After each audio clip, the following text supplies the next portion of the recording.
ನಮಸ್ಕಾರ ಪ್ರೀತಿ ವೀಕ್ಷಕರಿಗೆಲ್ಲ ಹವ್ಯಕ ಪಾಕಶಾಲೆಗೆ ಆತ್ಮೀಯವಾದ ಸ್ವಾಗತ. ಇವತ್ತು ಬದನೆಕಾಯಿಯಿಂದ ಬೋಳು ಹುಳಿಯನ್ನು ಹೇಗೆ ಮಾಡೋದು ಅಂತ ನೋಡೋಣ. ಮಂಗಳೂರು ಕಡೆ ಮಾಡುವಂತೆ ನಾನು ಇವತ್ತು ಮಾಡೋದು ಹೇಗೆ ಅಂತ ತೋರಿಸ್ತಾ ಇದ್ದೀನಿ. ತುಂಬಾ ರುಚಿಯಾಗಿರುತ್ತೆ, ಊಟದೊಟ್ಟಿಗೆ ಒಳ್ಳೆ ಒಂದು ಕಾಂಬಿನೇಷನ್ ಅಂತ ಹೇಳ್ಬೋದು. ಬನ್ನಿ ಹಾಗಿದ್ರೆ ಈ ಬದನೆಕಾಯಿಯಿಂದ ಬೋಳು ಹುಳಿಯನ್ನು ಇವತ್ತು ಹೇಗೆ ಮಾಡೋದು ಅಂತ ನೋಡ್ಕೊಂಡು ಬರೋಣ. ಹಾಗಾದರೆ ಇದಕ್ಕಾಗಿ ಮೊಟ್ಟ ಮೊದಲಿಗೆ ನಾವು ತೊಗರಿಬೇಳೆಯನ್ನು ಬೇಯೋದಕ್ಕೆ ಇಡಬೇಕಾಗತ್ತೆ. ನಾನಿಲ್ಲೊಂದು ಕುಕ್ಕರನ್ನು ತಗೊಂಡಿದ್ದೀನಿ. ಅದಕ್ಕೆ ಅರ್ಧ ಕಪ್ ಆಗುವಷ್ಟು ತೊಗರಿಬೇಳೆಯನ್ನು ಮೆಷರ್ಮೆಂಟ್ ಕಪ್ಪಿಂದ ಹಾಕ್ತಾಯಿದ್ದೀನಿ. ಈಗ ಅದನ್ನು ಚೆನ್ನಾಗಿ ತೊಳ್ಕೊಂಡಾದ ನಂತರ ಬೇಯೋದಕ್ಕೆ ಇಡೋಣ. ಬೇಯೋದಕ್ಕೆ ಇಡಬೇಕಾದ್ರೆ ಇದನ್ನು ನೋಡಿ, ಈಗಾಗಲೇ ಚೆನ್ನಾಗಿ ತೊಳ್ಕೊಂಡು ತಂದಿದ್ದೀನಿ. ಇನ್ನೀಗ ಅದಕ್ಕೆ ನೀರನ್ನು ಹಾಕ್ತಾಯಿದ್ದೀನಿ. 1 ಕಪ್ ಆಗುವಷ್ಟು ನೀರನ್ನು ಹಾಕ್ಕೊಳ್ಳಿ. 1 ಅಥವಾ 1.5 ಕಪ್ ಆಗುವಷ್ಟು ಹಾಕಿದರೂ ನಡೆಯುತ್ತೆ. ನೀರನ್ನು ಹಾಕಿ ಆದ ನಂತರ ಇದಕ್ಕೆ ಒಂದು ಸ್ವಲ್ಪ 1/4 ಚಮಚ ಆಗುವಷ್ಟು ಅರಿಶಿನ ಪುಡಿಯನ್ನು ಈಗಲೇ ಹಾಕ್ಕೊಳ್ಬೇಕು. ನಂತರ ಬೇಯುವಾಗ ಒಂದು ಸ್ವಲ್ಪ ತೆಂಗಿನ ಎಣ್ಣೆನ ಅಥವಾ ಕೊಬ್ಬರಿ ಎಣ್ಣೆನ ಹಾಕ್ಕೊಳ್ಳಿ.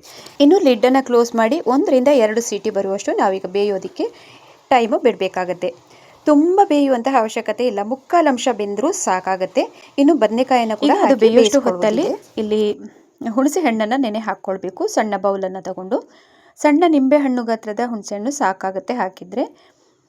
ನಂತರ ಈಗ ಇಲ್ಲಿ ಬದನೆಕಾಯನ್ನು ಹೆಚ್ಕೊಳ್ಬೇಕಾಗುತ್ತೆ. ನಾನಿಲ್ಲಿ ತೊಗೊಂಡಿರುವಂಥದ್ದು ಊರ ಬದನೆ ಅಂತಲೇ ಹೇಳ್ಬೋದು. ಮಂಗಳೂರು ಕಡೆ ಸಿಕ್ಕುವಂಥದ್ದು, ಅಥವಾ ನಿಮಗೆ ಮಟ್ಟುಗುಳ್ಳ ಅಂತ ಬರುತ್ತೆ ಉಡುಪಿ ಕಡೆ ಎಲ್ಲ, ಅದು ಸಿಕ್ಕಿದ್ರೆ ತುಂಬಾ ರುಚಿಯಾಗಿ ಬರುತ್ತೆ ಇದು. ಅಥವಾ ಯಾವುದೇ ರೀತಿಯಾದಂತಹ ಬದನೆಕಾಯಿಯನ್ನು ಕೂಡ ಹಾಕ್ಕೊಳ್ಬೋದು, ಏನೂ ತೊಂದರೆ ಇಲ್ಲ. ಈಗ ಇದನ್ನು ಹೆಚ್ಕೊಳ್ಳುವ ರೀತಿಯನ್ನು ಒಂದ್ಸಲಿ ನೋಡ್ಕೊಂಡು ಬರೋಣ.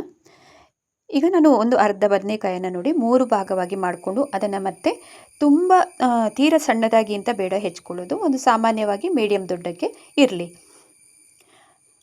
ನಾನಿಲ್ಲಿ ತಗೊಂಡಿರುವಂಥದ್ದು 2 ಬದನೆಕಾಯಿ. ಅದನ್ನು ಈಗ ನಾವು ಹೆಚ್ಕೊಂಡು ಹಾಕ್ಕೊಳ್ಳೋಣ. ಈಗ ನೋಡಿ, ಪ್ರತಿಯೊಂದು ಹೋಳುಗಳು ನೋಡಿ ಇಷ್ಟು ದೊಡ್ಡದಾಗಿ ಇದ್ದರೆ ಸಾಕಾಗುತ್ತೆ. ಈಗ 2 ಬದನೆಕಾಯಿನ ಹೆಚ್ಚಿ ಆದ ನಂತರ ಇದನ್ನು ತಕ್ಷಣವೇ ನೀರಲ್ಲಿ ಹಾಕ್ಕೊಳ್ಬೇಕು. ಕಪ್ಪಾಗದಂತೆ ನಾವು ನೋಡ್ಕೊಳ್ಬೇಕಾಗುತ್ತೆ. ಈಗ ಬದನೆಕಾಯಿ ಹೋಳನ್ನೆಲ್ಲ ಹೆಚ್ಚಿ ಆದ ನಂತರ ನಾವೀಗ ಅದರ ಜೊತೆಗೇ 4-5 ಹಸಿಮೆಣಸಿನಕಾಯನ್ನು ಕೂಡ ಹೆಚ್ಕೊಂಡು ಇಟ್ಕೊಳ್ಬೇಕು ಸೈಡಲ್ಲಿ. ನಂತರ ಈಗಾಗಲೇ ಕುಕ್ಕರ್ 2 ಸೀಟಿ ನಾನು ಕೂಗಿಸಿದ್ದೀನಿ. ಬೆಂದಿದೆಯಾ ಇಲ್ಲೋ ಅಂತ ಒಂದ್ಸಲ ಚೆಕ್ ಮಾಡಿ ನೋಡ್ಕೊಳ್ಳೋಣ. ನೋಡಿ, 1/4 ಅಂಶ ಬೇಯಿಸಿದ್ದೀನಿ, ಇಷ್ಟು ಸಾಕಾಗುತ್ತೆ ಬೆಂದರೆ. ಇನ್ನು ಬದನೆಕಾಯಿ ಹೋಳನ್ನು ಸಹ ಹಾಕ್ಕೊಂಡು ಚೆನ್ನಾಗಿ ತೊಗರಿಬೇಳೆಯನ್ನು ಒಟ್ಟಿಗೆ ಬೇಯಿಸೋಣ, ಚೆನ್ನಾಗಿ ಬೇಯುತ್ತೆ ಆವಾಗ. ಈಗ ಬೆಂದಿರುವಂತಹ ಈ ತೊಗರಿಬೇಳೆಯನ್ನು ಇನ್ನೊಂದು ಪಾತ್ರೆಗೆ ಹಾಕ್ತಾ ಇದ್ದೀನಿ. ನಂತರ ನಾವಾಗಲೇ ನೀರಲ್ಲಿ ಹಾಕಿ ಇಟ್ಟಂತಹ ಬದನೆಕಾಯಿ ಹೋಳನ್ನು ಇದಕ್ಕೆ ಹಾಕ್ಕೊಳ್ಬೇಕು. ಬದನೆಕಾಯಿ ಹೋಳನ್ನು ಹಾಕಿ ಆದ ನಂತರ ಇದಕ್ಕೆ ಹಸಿಮೆಣಸಿನಕಾಯನ್ನು ಕೂಡ ಈಗಲೇ ಹಾಕ್ತಾ ಇದ್ದೀನಿ. ಖಾರಕ್ಕೆ ಅನುಗುಣವಾಗಿ ತಗೊಂಡು ಹಾಕ್ಕೊಳ್ಳಿ. ನಾನಿಲ್ಲಿ ಒಂದು 4 ಆಗುವಷ್ಟು ಹಸಿಮೆಣಸಿನಕಾಯನ್ನು ಕಟ್ ಮಾಡಿಕೊಂಡು ಹಾಕಿದ್ದೀನಿ. ಇನ್ನು ನೆನೆಸಿರುವಂತಹ ಹುಣಸೆ ರಸವನ್ನು ಮೇಲಿಂದ ಹಾಕ್ಕೊಂಡು ಇದನ್ನು ಬೇಯೋದಕ್ಕೆ ಬಿಡೋಣ. ಮೀಡಿಯಮ್ ಊರಿನಲ್ಲಿ ಇಟ್ಕೊಂಡು ಬೇಯಿಸ್ಕೊಳ್ಬೋದು. ಇನ್ನು 1 ಕುದಿ ಬಂದ ನಂತರ ಇದಕ್ಕೆ ಉಪ್ಪು ಮತ್ತು ಬೆಲ್ಲವನ್ನೆಲ್ಲ ಹಾಕ್ಕೊಳ್ಬೇಕು. ಈಗಾಗಲೇ 1 ಕುದಿ ಬರೋದಕ್ಕೆ ಸ್ಟಾರ್ಟ್ ಆಗಿದೆ. ಇನ್ನು ಇದಕ್ಕೆ ನಾವು ರುಚಿಗೆ ತಕ್ಕಷ್ಟು ಉಪ್ಪು ಮತ್ತು ಬೆಲ್ಲವನ್ನು ಈ ಹಂತದಲ್ಲಿ ಹಾಕ್ಕೊಳ್ಳೋಣ. ಬೆಲ್ಲ ಇಲ್ಲಿ ಈ ಕಡೆ ನಾವು ಹಾಕ್ತೇವೆ. ನೀವು ಬೇಕಂದರೆ ಹಾಕ್ಕೊಳ್ಬೋದು, ಬೇಡ ಅಂದರೆ ಅದನ್ನು ಸ್ಕಿಪ್ ಕೂಡ ಮಾಡ್ಕೊಳ್ಬೋದು. ಇನ್ನು ಮುಚ್ಚಳವನ್ನು ಮುಚ್ಚಿ ಸರಿಯಾಗಿ ಬೇಯಿಸ್ಕೊಳ್ಬೇಕು. ಆಗಾಗ ಸೌಟು ಹಾಕಿ ನೋಡ್ಕೊಳ್ಳಿ ಬೆಂದಿದೆಯೋ ಇಲ್ಲವೋ ಅಂತ ಚೆಕ್ ಮಾಡ್ಕೊಳ್ಬೋದು.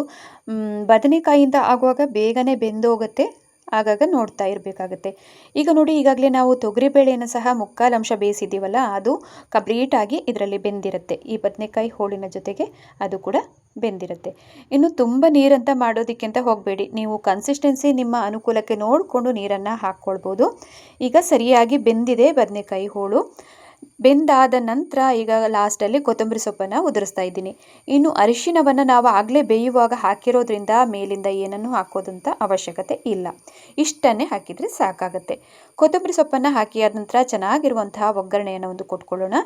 ಒಗ್ಗರಣೆಗೆ ಸೌಟಲ್ಲಿ ಸ್ವಲ್ಪ ಕೊಬ್ಬರಿ ಎಣ್ಣೆಯನ್ನು ಹಾಕ್ಕೊಂಡಾದ ನಂತರ ಇದಕ್ಕೆ ಸಾಸಿವೆ ಕಾಳನ್ನು ಹಾಕಿ ಪುಡಿ ಇಂಗನ್ನು ಇಲ್ಲಿ ಹಾಕ್ಕೊಳ್ಬೇಕು. ನಂತರ ಕರಿಬೇವು ಸೊಪ್ಪನ್ನು ಹಾಕಿದರೆ ಸೂಪರಾದಂತಹ ಒಗ್ಗರಣೆ ಕೂಡ ಬೋಳು ಹುಳಿಗೆ ರೆಡಿ ಆಯಿತು. ಬದನೆಕಾಯಿನ ಉಪಯೋಗಿಸಿಕೊಂಡು ಬೋಳು ಹುಳಿಯನ್ನು ಹೇಗೆ ಮಾಡೋದು ಅಂತ ಇವತ್ತು ನೋಡ್ಕೊಂಡು ಬಂದ್ರಿ ಅಲ್ವಾ? ತುಂಬಾ ಸೂಪರ್ ಆಗಿರುತ್ತೆ, ಊಟದೊಟ್ಟಿಗೆ ಒಂದು ಒಳ್ಳೆ ಕಾಂಬಿನೇಷನ್ ಅಂತ ಹೇಳ್ಬೋದು. ಇನ್ನು ಮಂಗಳೂರು ಕಡೆ ಅಂತೂ ಬೋಳು ಹುಳಿಯನ್ನು ಎಲ್ಲ ಫಂಕ್ಷನ್ಗಳಿಗೂ ಮಾಡೇ ಮಾಡ್ತಾರೆ. ಫಂಕ್ಷನ್ನೇ ಕಂಪ್ಲೀಟ್ ಆಗಲ್ಲ, ಊಟನೇ ಕಂಪ್ಲೀಟ್ ಆಗಲ್ಲ ಅಂತ ಹೇಳ್ಬೋದು ಬೋಳು ಹುಳಿ ಇಲ್ಲ ಅಂತಂದರೆ. ಅಷ್ಟೇ ಸೂಪರ್ ಆಗಿರುತ್ತೆ. ನೀವು ಸಹ ಮನೆಯಲ್ಲಿ ಇದನ್ನು ಟ್ರೈ ಮಾಡಿ ನೋಡ್ತೀರಲ್ವಾ? ಇವತ್ತಿನ ಈ ರೆಸಿಪಿ ನಿಮಗೆ ಇಷ್ಟ ಆಗಿದೆ ಅಂತ ಅಂದ್ಕೊಂಡಿದ್ದೀನಿ. ಇಷ್ಟ ಆದಲ್ಲಿ ಚಾನಲನ್ನು ಸಬ್ಸ್ಕ್ರೈಬ್ ಮಾಡ್ಕೊಳ್ಳಿ.